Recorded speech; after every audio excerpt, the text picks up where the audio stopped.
Today, the greatest risk of global catastrophe doesn't look like this. Instead, it looks like this.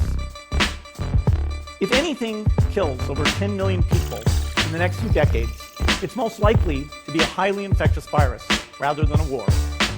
Not missiles, but microbes.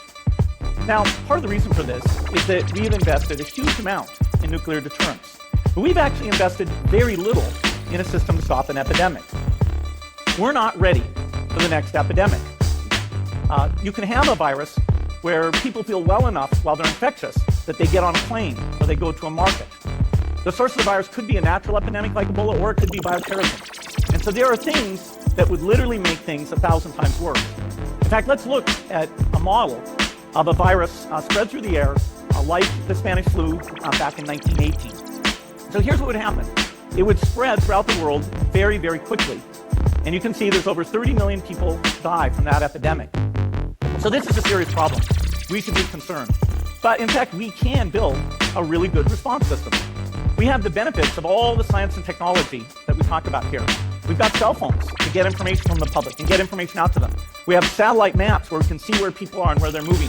We have advances in biology that should dramatically change the turnaround time to look at a pathogen and be able to make drugs and vaccines that fit for that pathogen.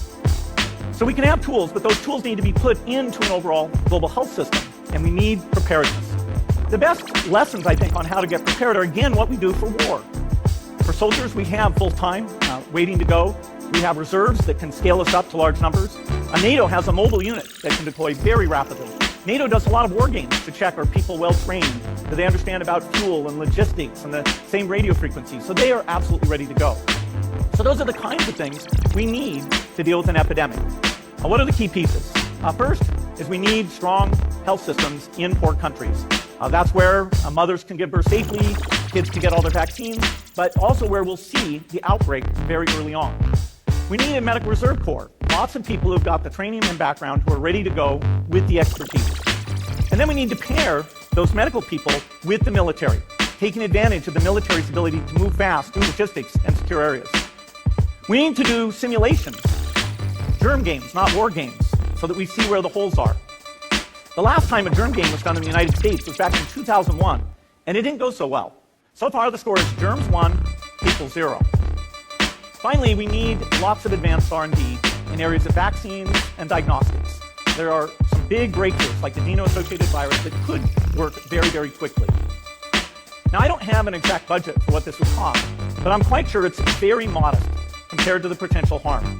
The World Bank estimates that if we have a worldwide flu epidemic, global wealth will go down by over $3 trillion, and we'd have millions and millions of deaths.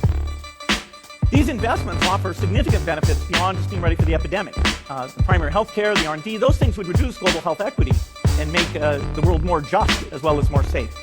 So I think this should absolutely be a priority. There's no need to panic. We don't have to hoard cans of spaghetti or go down into the basement. But we need to get going because time is not on our side.